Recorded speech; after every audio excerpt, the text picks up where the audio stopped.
Welcome to another Super Friday on PM Personality Profile. Always a joy to be here, right?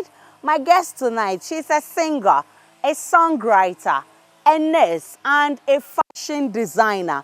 She's the 2021 VGMA Gospel Artist of the Year and the overall Best Artist of the Year, Dinah Entry Hamilton, my guest tonight.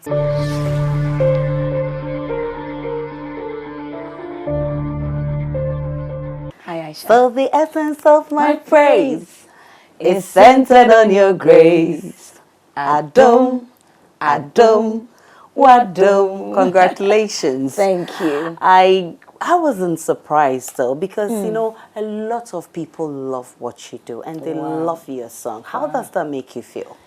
It's humbling, I have to say. You know, you get excited, but then people will say, "Oh, a lot of people love you. A lot of people love you," and then something comes up, and you actually feel the love, see the love, and you're surprised.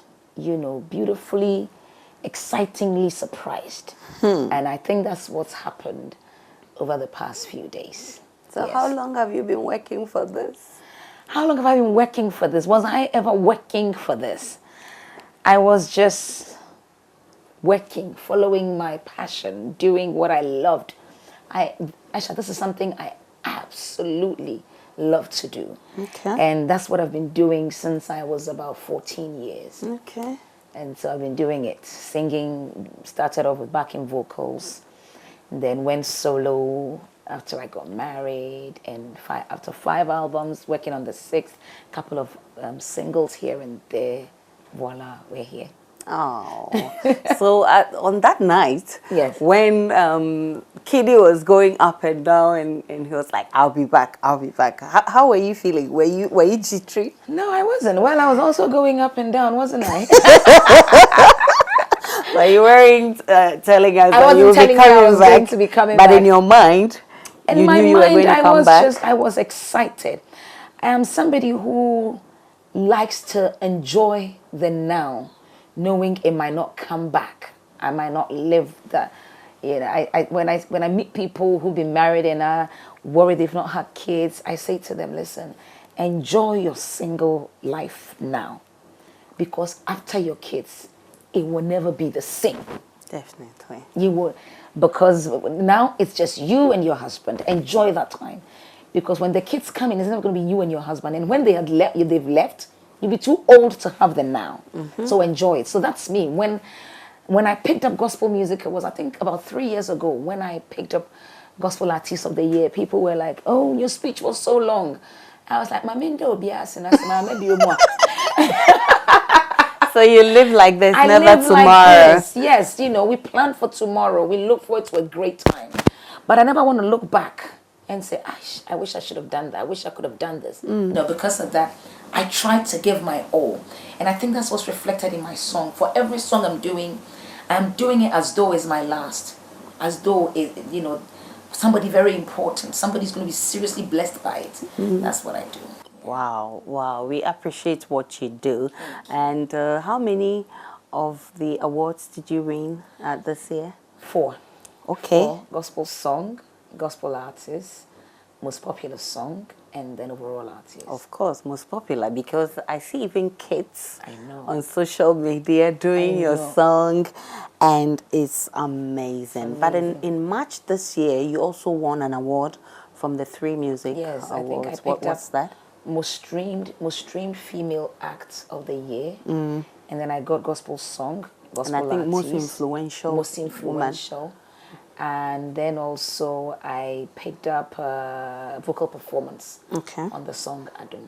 Yeah. Okay, viewers, we'll get to do a collabo. I've promised you that there will be a collabo tonight. Should do that, and I'll try to be a backing vocalist. We'll see how that will go, but you're extremely doing well. How long have you been doing this? Since I've been doing this for as long as I can remember. I put a number or an age on it saying 7. But I sang for the first time when I was 13 years in front of people. Prior to that, I was singing in my room or in school here and there. But when I went solo, I was about 13 years. And since then, I have never stopped.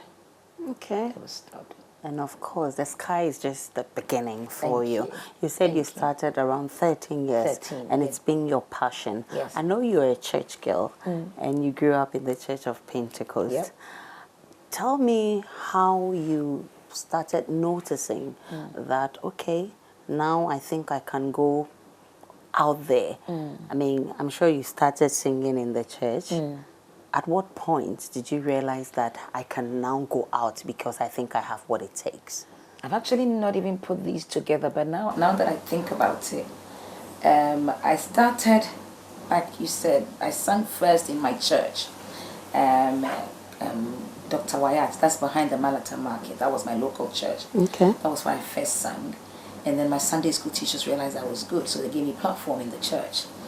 And then there was an elder in the church who had a prayer camp outside the church. It was Okay. in Kotobabi. No. Official town area. Okay. And I'd go there for the prayers. But because the singing thing was in me, anywhere you saw drums and keyboard and a microphone, you got attracted to it. So I joined the band, the team there, the team of singers. That was where I met Francis J, the gentleman that sang Now this prayer camp wasn't just a Pentecost branch. The man was a Church of Pentecost man, but his gift attracted people from all churches, Okay. Christians, non-Christians, anybody that had a need, wanted to come pray, turned up there.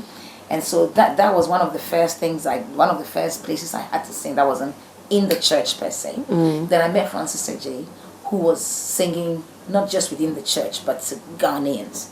And then he took me as a backing vocalist. So then it gave me the exposure, gave me the chance to work with certain producers, gave me the chance to meet the likes of daughters, Susie and Mark, Taker Sisters, Mary Ganza. So then I think from there, we've been out there. Okay.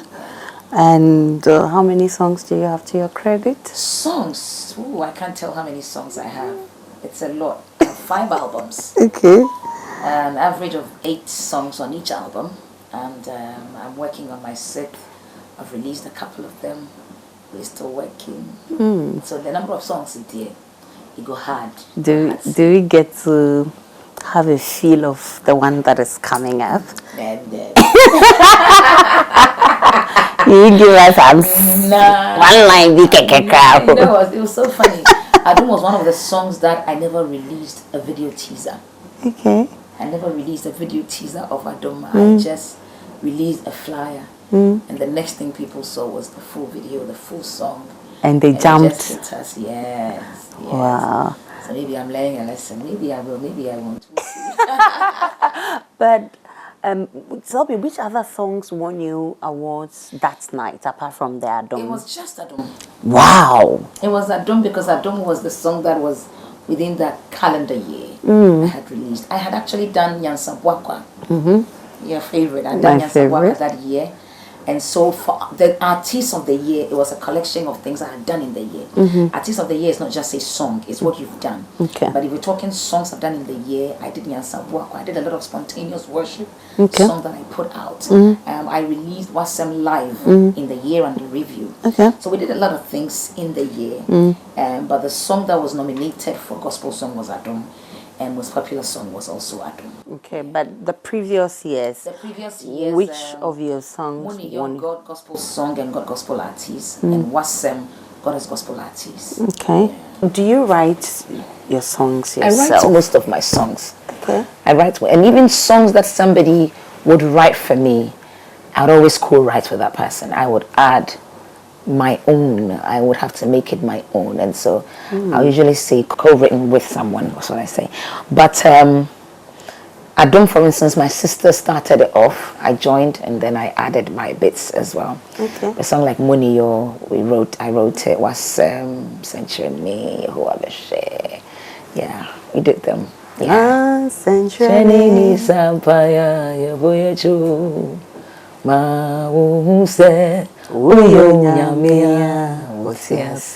Wow. So what normally goes on in your mind when you're putting together those lines? I never sit down to write a song, but something has to hit me. I have to have a good feeling, a bad feeling, surprised feeling, I have to be going through something. Okay. And then God gives me a message. So I never let a situation pass me by without a song or a message. And so that's what I do. Okay. So every song has a story behind it. You know, what I was doing, where I was, how I was feeling when I got that song. Okay, so a song like Monio. Oh, a song like Monio has a huge story behind it. I think I live in the UK. I've always lived in the UK, and but by the grace of God, our songs get appreciated around the world, and especially in Ghana.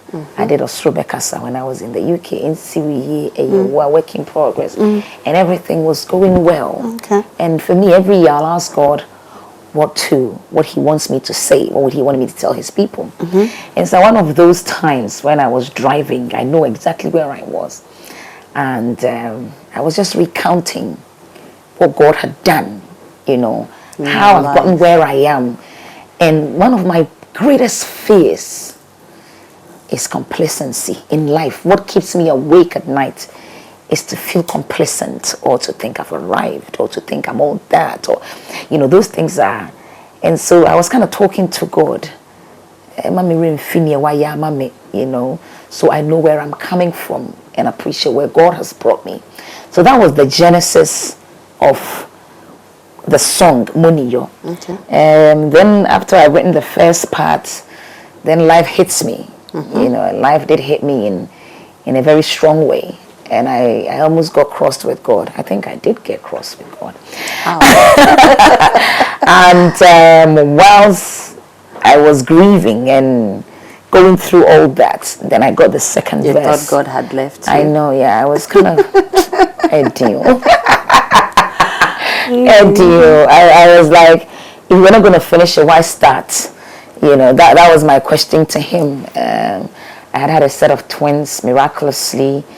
And then I was happy just being there with them and not asking Him for any more. I think myself and my husband agreed we're not going to ask God for another child. And from nowhere, 7 years later, I get pregnant. I'm excited. I had already started writing Monio, so I thought, ooh, that's going to be my praise song. I'm going to tell people God did it, blah, blah, blah, blah. And then 3 months, anything that could possibly go wrong with that pregnancy went wrong. I got crossed. I got so crossed. I was sad. I was angry. I was everything. But then God hit me and said, "Oh, now say, I gave you 2 when you had none. Why question me? Why?" And that was what produced Monio. Yeah. Wow. Yeah. So which of them is your favorite? Oh, lead me not into temptation, I beg. Lead me not into temptation. But usually my latest song will be my favorite, so we'll go with Adum. Usually my latest song is my favorite. Okay, so Adum is your favorite. Yes. But you live in the UK, right? I do. How do you juggle between, and I know you have 4 professions, we'll talk about that, but how do you juggle between the UK coming to Ghana, or do you record all your songs in the UK? No, this is one of my studios that I work in. I work with Kiwa, Highly Spiritual, a lot. And sometimes I work with Shah as well. Koda, I work with him. I work with a lot of producers around the globe. And so, yes, I spend more time here. So luckily I happen to be in the UK, which is just about 6 hours. Sometimes when my husband was here and I was in the UK, he'd see me off at the airport and I'll get home I'll get to England before he got to Kumasi. And so, it's not such a big deal. It's just the whole flight and that occasional turbulence that will hit you and you are like, hey, kind of thing. But yeah. So you can just come to Ghana 3 days, do your recording, sometimes go back to the UK? I think my first album, I recorded the whole album within 5 days from the day I landed to the day I left. Wow. I was out. Yeah, but these days I'll come on a Thursday and do an event on Sunday. Sometimes if the event is on Saturday, I come on Thursday, rehearse on Friday, do event on Saturday, leave on Sunday. Wow. If the event is on Sunday, I come on Friday, rehearse on Saturday, do event on Sunday, leave on Monday. We do that a lot. You are a strong woman. We do that a lot, yeah. Diana Aintree Hamilton, she's my guest tonight. Remember, she is a songwriter, apart from being a singer. She's also a nurse and a fashion designer. Have you heard about DH by DH? Yeah. When I return from this break, she'll be telling me about how she manages to, do all these things one person. She'll also be telling us what the future holds for her musical career, and expect that collabo that I promised you when we return. You know, when it comes to collabo, I'm second to none, right? You want to hear more? Stay with me. I'm coming right back. Welcome back to PM Personality Profile. Dinah Entry Hamilton, she's my guest tonight. We're having some fun here. Dinah, you are second among 8 children? Third. You're the third among 9 children. Wow, your parents are... They tried. Which part of the country do you come from? I'm an Ashanti through and through. From where, to be precise? So my mom is from Nkari and Kaku. Okay. And my father is Achumakwanguma. Okay. Is that where you grew up? I grew up in, it's a whole book. I was born in Accra. I left Accra when I was 2, lived in Kumasi for about 10 more years, about 8 to 10 years, and then came back to Accra, lived in Sunyani a bit, Temak Accra, and UK. I've been all over the place. I think the only region I don't know is the northern areas. Oh, wow. I've been to every region in this country. Wow. I've lived in every region in this country. I need to take you to the north. You need to experience that as well. I really do need to experience that. But where were you moving about? Is it that your parents were moving from one place to Yes, another? my father was a missionary of the Church of Pentecost, and when I was 2 was when he went into ministry. So my brother, who is 2 years after me, was 40 days when my parents were transferred to the Volta region. Okay. And for my father, education was his priority. And so even though he was going to a village, he took me to my grandmother, who was living in Kumasi, so I could get a city school education. And so I did Kumasi, New Oxford, Christian Preparatory, New Oxford. And then after 5 years, they were brought back to Accra.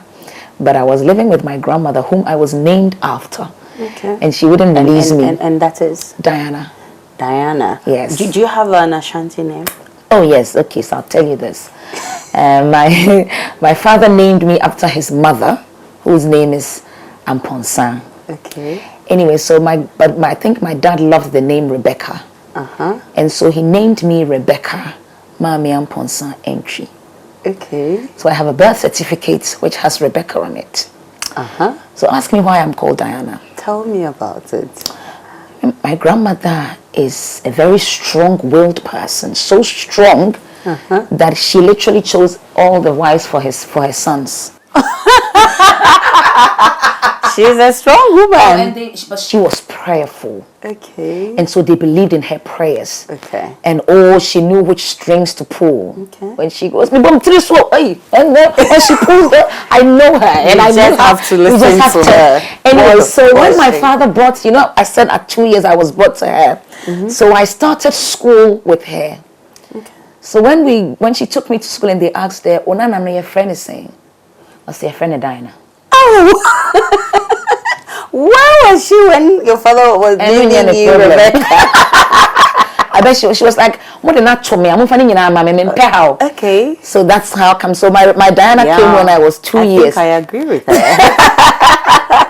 And so I have 2 birth certificates. One that I can't remember. I can't find the Rebecca now, but I did now see it's it. Diana. Now it's Diana. All the way. Yes. Okay. But yeah. So yeah, she changed my name from Rebecca to Diana, and my father dare not say anything. Of course. So yes, I'm Diana Mami Amponsa, then Entry, but now Diana Mami Amponsa Entry Hamilton. Okay, because Dr. Hamilton is Yes. now part of you. Yes. But you were telling me about life with your grandmother.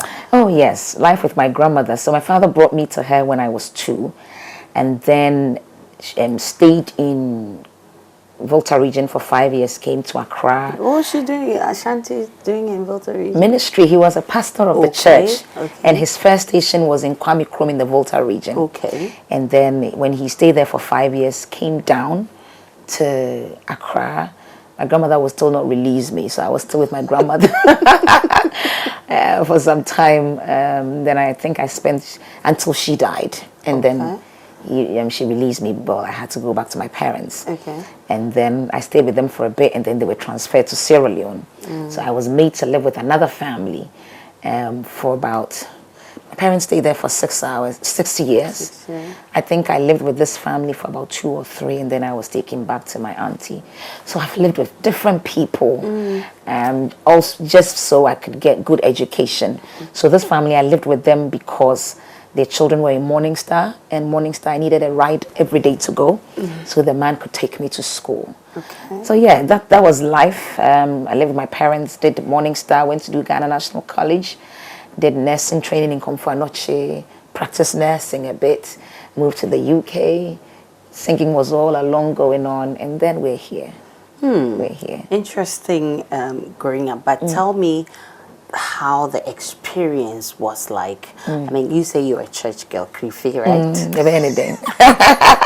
Tell me about it. I mean, how was growing up like? It was there was no hard and fast rule, but I think we grew up in a family that one trusted God, loved the Lord, and I think our parents lived the life. They didn't have to force it on us. Okay. We actually, if there was someone I ever admired, it was my dad, it was my mom, how they related with Christ, how I saw their lives in and outside the house, in and outside the church, how it was the same, how much of seeing what prayer can do. Because I say this, that my mother never actually sat me down to give me sex education. Okay. Never. I think she was too shy. Yes, of course. I think my mother was too shy. At that time, and being a pastor, So shy, we never spoke about sex. I'm not sure she's the only one. Until when I got married, the day I was getting married, Mommy, I'm like, Mama.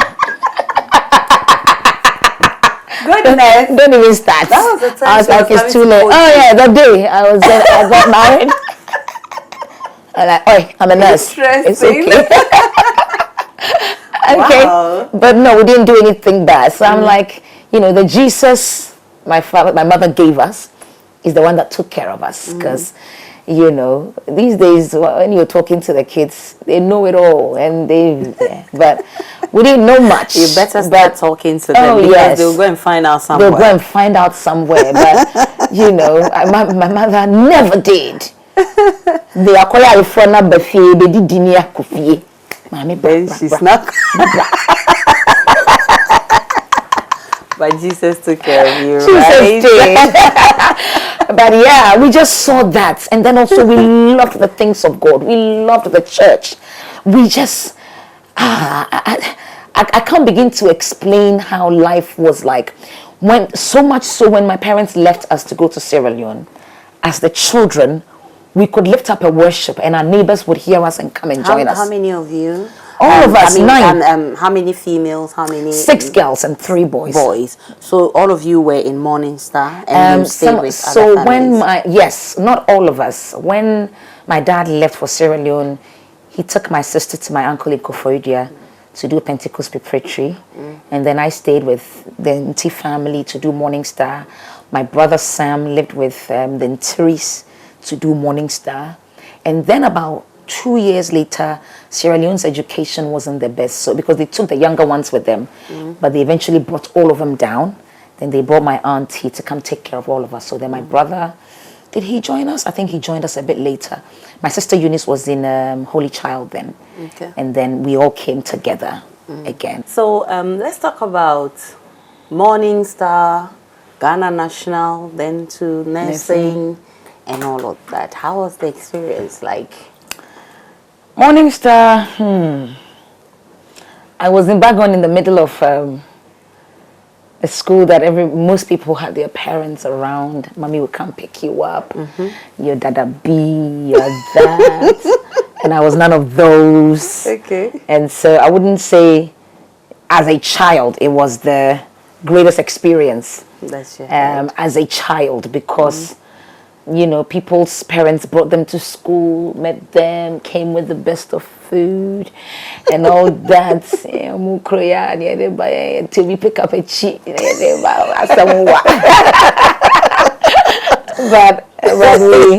we were there. We picked up a lot. We learned a lot.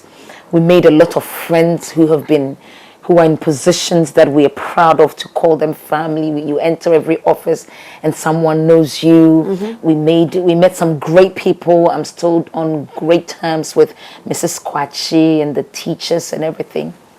Then we went to Ghana National College. It was actually in Morning Star that my teacher taught me the first song I sang on my 13th birthday. Okay. I come to the garden alone while the dew is still on the roses. It was a foreign song. Okay. And I learned that there at Morning Star, my music writing skills, I think I started picking up. Okay. When they gave us a list to learn, to recite anything, I'll make a song out of it. Wow. Just so it was easy to learn. Even at that time, I'll do that. And then I went to Ghana National College. That was the time when we met Mr. Diono, the assistant headmaster then, who was on good terms with Francis Ejay. So whenever I needed to go sing, he would allow me to go. Nobody came to visit me in Ghana National College because my parents weren't here. I always tell my mom that they came to visit me once, and I'll never forget. I remember the clothes my mother wore, what my dad wore, the car they came in with, where they stood. I remember everything. Pictorial evidence. Honestly, because people thought I was a ghost because nobody ever came to visit. And so when I was going to school, it was a full chobox. And don't think we'll bring my shadasu because that's all I had. Okay. It was so bad. I went to school one day with my full chobox and somebody opened my chopbox and stole everything. My goodness. Everything. Left me my gari, my sugar, and cocoa powder. Ouch! And that year, of all years, I didn't make my shito. I bought the shito. Oh! So we went around. I found out who stole that shit, who stole my things. Okay, how did you do that? Because it was so fresh in the term, and I had a full chobox. Hey, now that I remember, it's all coming back to Whoa. So I remember I was going to Kumasi, and I was sat in one of these buses, and somebody was selling cookies. You know that twirly cookies in a box.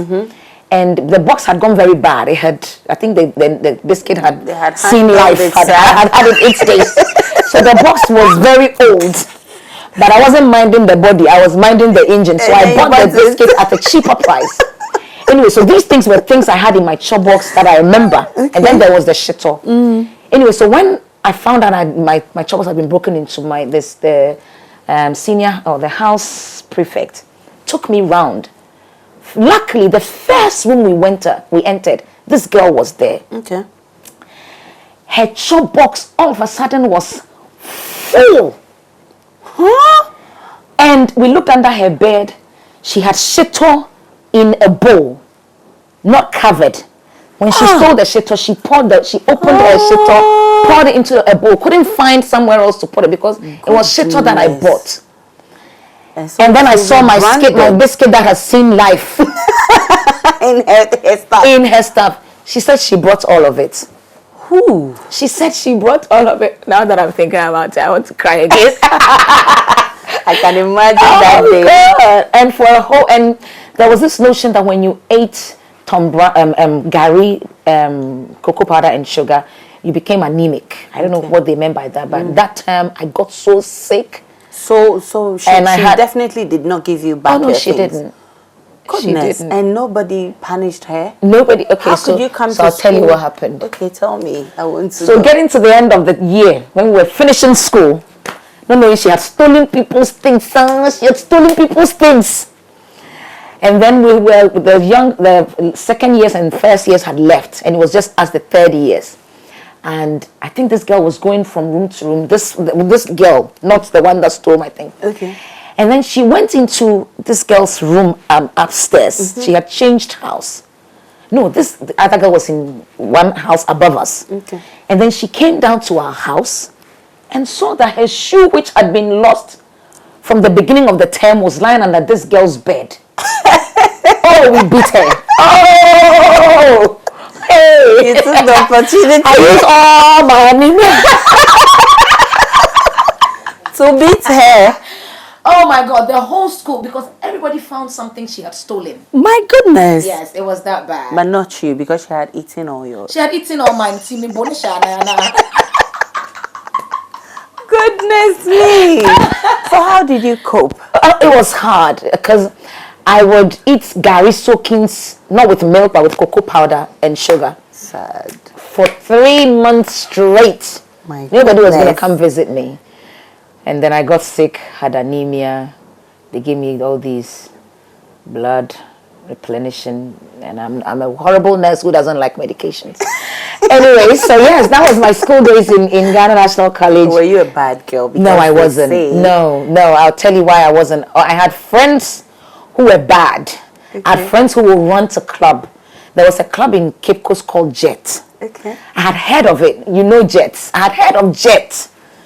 The girls will run. National was bang on in a forest. It was surrounded by a forest. And these girls will run. Some of them got sacked from running to go to Jet. They will dress up in the night, put morning coat on, pass through the forest just to go to Jet. I thought this Jet was like heaven. Then one day I was driving and I saw Jet. That was after school? No, I was in school. I think we had gone to town to go do something. Okay. And I saw, was it after school? I saw that Jet was actually on top of a story building. It wasn't like a full building. It was like a shop. I asked myself, why should people be kicked out of school? Because of this. I don't know if it's still there. If it's still there, I'm sorry, guys. Oh, I'm sorry. But yeah, I saw, but I never did that. But I had friends who would go to Jets. They'll come back, they'll talk about it, they'll do this. The beautiful thing is God has touched all of them. They're doing well, and I'm grateful to God. But no, I wasn't. If you ask anybody in Ghana National College, I wasn't, Krife. You know the Krife ones who will not talk to anybody, the Krife one whose punk was different, the Krife ones who talked very Christocentrically. No, I wasn't one of those. We did all that, but no. Okay. No, we didn't do anything bad. No. No. Interesting. Then we went to nursing school. At that time, we're singing, we're more matured, and here we are. Interesting. And at what point did the fashion bit come in? Oh, the fashion bit has always been, I've always been like this. I've always loved fashion. In fact, when I was in Ghana National College, after school, when we were going, I would do curls, I won't put activator in it, so it's kind of looked nice. And one day the headmistress saw it and cut it all off. My forehead. So it was part of me. My grandmother was a fashionista, and I'll tell you what I mean by fashionista, because she was able to transform her look, because she was a farmer and a trader. And from Monday to Friday, she was your typical farmer trader. You know, ordinary top, aboswo. She had a way, she kept her money around her waist, and then she put a cloth on it. And then on Sunday, she'll transform herself into this posh looking woman just by her Holland kakra be frani ni debo kakra be born just powder. She had a lot of hair. She kept her natural hair and she combed it out. She was beautiful. Wow. And the fact that she was able to transform her look, like change roles. You know, I know that by the clothes you wear, your role could be defined, and I could see that in my grandmother, and that kind of influenced me. Then my dad was fashionable, my whole house, and so we knew it was something we were going to do. I didn't know I was going to take it this far, but then God brings the right people our way. And then certain situations turn things around. I opened a fashion page on Facebook years ago. But then I wasn't paying attention, even though anything I wore, people made those styles. You could see you were wearing a dress and someone sees it and makes one. So we saw that, but then COVID hit us. Okay. And then I had the time to be at home, and my sister Adelaide called me and said, Auntie, we need to do this. Now that you have time, just come on board, give me this amount, we'll make it work. And we're here, DH by DH, officially launched. We're not even a year yet, and we're doing amazing. Okay. Amazing. Like, people are embracing. People have embraced it. Okay. We're getting hits with our dresses, styles like the Nana, the Petra, the Adepa. These are dresses that are doing well. Lenny, some gorgeous dresses that are selling out. We've had to be making some Poma, doing well, and Ponsa doing amazingly well. Okay. And we moved from opening a page, hits 3,000. Now we are 30-something thousand Instagram. In under a year, we have a website that is booming, dhbydh.com. It's amazing. Wow. It's amazing. Yes. Wow. God has been good. God has been good. We've had a chance to dress and style some people, and that's good. That's good. Yes. So do you still practice as a nurse? I do. And when I do that, people want to come for me, but I still practice.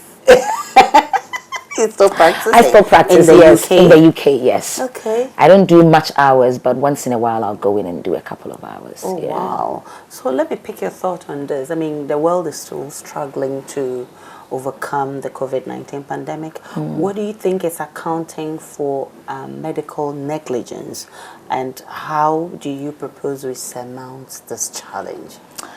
I think in the UK, where I work, medical negligence, you can't do it and get away with it. And I think with the legalities growing here in Ghana, it's going to hit us very soon. And people are going to start suing people. And that's when people will begin to sit up. Because for everything you do, it will come back to haunt you if you got it wrong. And so it's important that as nurses, as doctors, as physiotherapists, as social workers, everything, every role we're playing in a hospital. Because when someone is sick, he or she is vulnerable. And they entrust their lives into our hands. And as people trained to handle people's lives, it's very important that we take things seriously and know that years down the line, we've seen some big names being taken to court for something they did 40 years. We've actually seen somebody's grave being dug out because the person was buried at a good place where they're deemed prominent people, and they realized later on that he wasn't prominent. And so don't think that you can get away with it, because it'll come back to haunt you. So medical negligence is not doing what you're supposed to do to save a life. That's what I think it is. Is that not what you're talking about? That's exactly what it is. And so if you're supposed to be dressing that wound, don't leave it and go and have your break and leave that wound to get infected. And you know you have to operate on that woman, and you know she hasn't got money. She's on the National Health Insurance. Don't tell her to come and pay bribe before you do it. Don't stop it. Don't let her lose her life. So let's sit up. And when we're doing these operations, let's count the knives, the scalpel blades, and all the forceps, and all the cotton wools, and all the gauzes, and make sure that we're up to date. And all the numbers, all the T's have been crossed, and all the I's have been dotted, because it's someone's life. It's someone's life. Yeah. Sometimes people handle human beings as though it's a piece of fabric, because they see them all the time. You come in with malaria, you feel you are very sick. She thinks, malaria now, madam, sorry. You know, I remember I hear there was a doctor who said, "Mommy, you too free to empanadas and Goodness. This woman might be lying in a huge bed. But the thing is, he has seen people. We've been there, done that. Yeah. I think we as health professionals need to come to that realization that, and it's one of the core values of nursing, holistically, treat a human being as a human being with dignity. Don't just try to ask somebody to undress one in the middle of the ward. Madam, I've seen... the doctor said, "Madam, open your legs. I've seen 20,000 of this in a day." Then Hamilton, she's my guest tonight. And of course, she doesn't only sing, she says we should respect human lives. We should treat it with some dignity. When I return from this break, she'll be telling us what the future holds for her career. She'll also be telling us about how she makes time for the family, the twins, Michael and Michaela, and Dr. Hamilton. And again, our collabo. It still holds. Stay with me. I'm coming right back.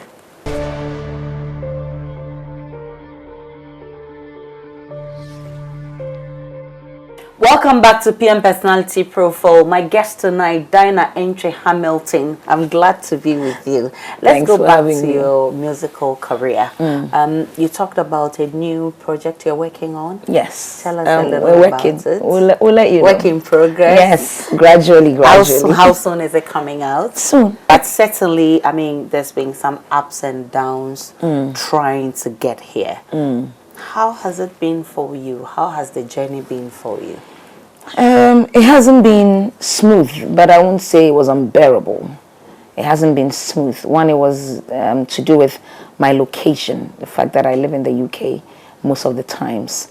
That was initially a challenge, but me and Amitomenyon said God turns our tests into testimonies and turns our pits into wells. Now it's come to work in my favor, but at the beginning it was like, you don't live here, so you can't get this. But now, thanks to internet, thanks to technology, we can be anywhere at any time, and I think that has helped me now. It was also assembling a team at a point that got challenging, but we're also here. And then we had the issue of piracy, and we're still struggling with that. You could be driving in front of Fiesta Royale and somebody will come and sell you your own CD, but it's not in your CD. My goodness. And sometimes, the moment they realize it's you, they start running. I can imagine. So I think these are all challenges that we are facing. My song is being patronized a lot here in Ghana, but I'm receiving my royalties outside Ghana. Why should it be that way? Okay. And so these are policies that I think need to be put in place to make life easy and bearable for us. What was the single most important reform you want seen in the musical industry? I think a reform in the area of royalties, what you call this? Being paid what you're due. Okay. Okay, and marketing, digital marketing, so that our taxes can stay in Ghana. Now we're using distribution companies outside of Ghana, and they're doing it, they're paying us the right amount, well, for what they've told us they'll pay us. No matter how small it is, you get paid that. Okay. I'm just praying that policies will be put in place so that when you sing and your due will be given you. I think that's something that needs to be done. But usually when you're crowned Artist of the Year, people are highly expectant of you. And for instance, this project that you're doing, you want it to be, wow, creme de la creme. And so they say sometimes it slows you down and it puts a lot of pressure on you. Are you feeling the pressure yet? If I feel, I'll come and tell you as of now. Listen, I'm not working for myself. It's never been about me. Okay. It's always been about what God gives me. And so I have a place I download my songs from. Okay. And I haven't lost supply. and he that gives me has never run short of it. And so I will not fight it. I will not push it. I ain't going to let no one give me pressure. I'm just going to trust God and cause him to deliver. And when he delivers to me, I will not hold on or sit on it.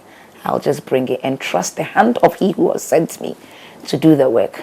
So no pressure. No pressure at all. And you are an amazing soul, and your song does magic to a lot of people. God. I'm sure Dr. Hamilton and the kids are so proud of you. Yeah. How does he feel about all of this? He's so proud. I think the night I won it, one of your team asked me, Diana, so what next? I said, I'm going to call my husband. what are you going to do next? I said, I'm going to call my husband. Okay. But yeah, they're such a supportive family. My family, my mom, my brothers, and my sisters, my husband, twins. They're just happy. For them, they are just happy their mother is an Artiste of the Year. And I'm pretty sure they've written all about it in school and everything. But I'm just grateful to God for their lives. I'm not sure they get enough of you, do they? No, they can never have enough of me. They love me to bits. I love them back. But the number of times I get with them, I make it count. I think I speak highly of my dad, but I don't think I ever lived with my dad for 3 straight years. Not even 1 straight year that he didn't go on the road. But he made such an impact on me. And I pray, if there's one thing I have asked God for, is to cause me to win in every sphere of my life. Okay. So musically, financially, my marriage, my role as a mother, my relationship with my family. They have a saying that says, jack of all trade, master of none. I want to be a jack of all trade and master of all. Okay. And I cannot do it on my own. But with God, all things are possible. And he's the one that's called me. And so we're taking it one day at a time. And like I say, I'm trusting the hand of he who has called me. What kind of a mother are you? Oh, I'm a fun-loving mother. Oh, but I can shout on them. And I make them know that when I say no, I say no. Let me put the question now, and I'm sure Dr. Hamilton has told you what next. What next for Dinah Hamilton? Oh, a lot. We're trusting God more. We're praying more. We're still in the studio. We're still doing DH by DH. We're still the mom. We're still the wife. My color hasn't changed. I'm still breathing the same way. BGMA hasn't changed the way I talk. My manager says it's changed the way I laugh. She says I laugh. But I don't know whether that's true or not. But that's how rich women laugh. Oh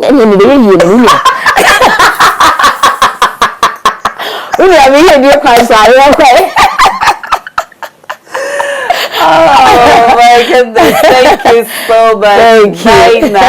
Mamiam Ponsa and Hamilton for allowing us into your life. We really appreciate you. Thank you so much for what you do. Keep on elevating the spirits with your voice. And I tell you, God's abundant grace, you will never lack. Amen. Thank you so much. And thank you so much, viewers, for watching. My beautiful dress was made by Needle Thread Design. Call them on 0543196451 or visit their showroom at 34 West Loop, Tesano. My beautiful makeup is supplied by Nasa Cosmetics. Get one for yourself at Sierra Beauty Clinic inside the Palace Mall on the Spintex Road. Call them on 0242438799 or 0244975370. Remember, the collabo will still come on, so we'll be doing that for you shortly. But same time next week, I'll be bringing you another interesting personality on PM Personality Profile. My name is Aisha Ibrahim. Do enjoy the rest of our programs.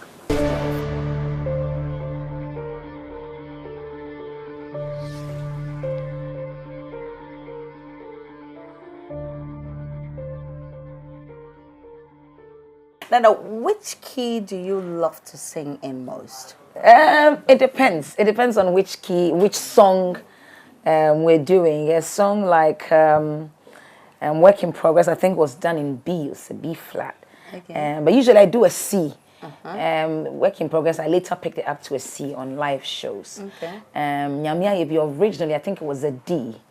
Yehowa Beshe was an E flat, I think. Okay. So we do different keys, depending on what you want. When I don't know, I'm not sure. I mean, I'm a senior uncle. That you can't go wrong. Yes.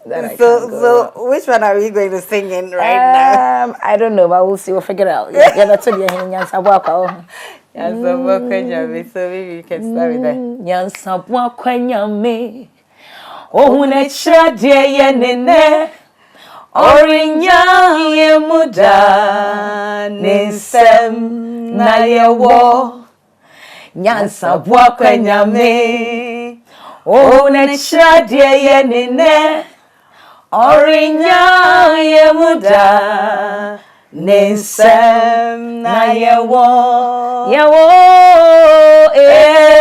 erade wansem na yewoda erade Wonsem na ye wodada. Because over to Altana. Nyansa mwakwa nyame.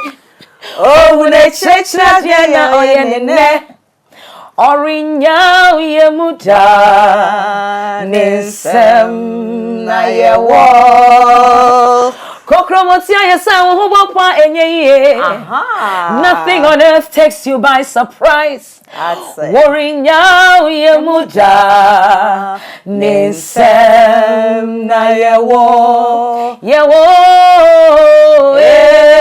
Eradi. Wonsem na ye woda.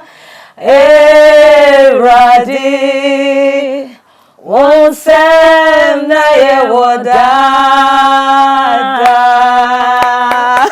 Yay. Well done. Okay, the master herself, she's congratulating me, you know that. But the one that won you the award is so popular. People love it. And it says, so the essence of my praise is centered on your grace. Adom, wadom. Okay, I shall sing the same thing you're singing here, Uncle. So the essence of my praise is centered on your grace. Adom, wadom. I just duetted with you. I tried to do an alto, but okay. Let's go. I don't look like what I have been through. Hey, you've turned my pit into a well. So the essence of my praise is centered on your grace. Adom, wadom. Let's go. Say, I've been through a lot, but grace sustained me. Woo. My test is now a testimony. So the essence of my praise is centered on your grace. Adom, wadom. Hey, adumo, nyame, adumo, wadom. Hey, adumen tina metiasi. Hey, wadom tina mewo. So the essence of my praise is centered on your grace. Adom, wadom. Oh, what a nice collabo. Watch out for our new single. It's coming out very soon. And would you want to do a little of Monio? You know, even though Adom has taken over, Monio is so rainy. You know, that kind of thing. Let's see. Esiene kejenya seda. I refer wonipa ho. And so da me payane se. Mi remfi papa ho wayame. Esiene kejenya sedo. I refer wonipa ho. Adia ba kona mesrene se. Mi remfi papa ho wayame. 1, 2, 3 Na se mi bun kompo koremechi. Baby I'm friend baby I'm ready. Or therefore one over to me way. Na se mi susu also sese. Stand back and take account. Or therefore wait yeah, it has to be you.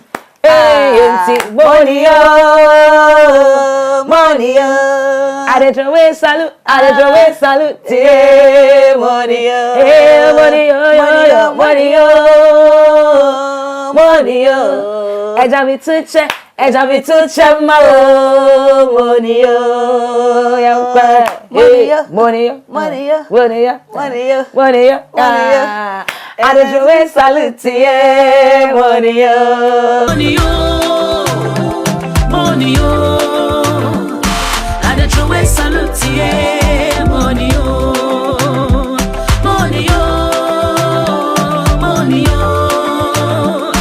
Eja mi tuche ma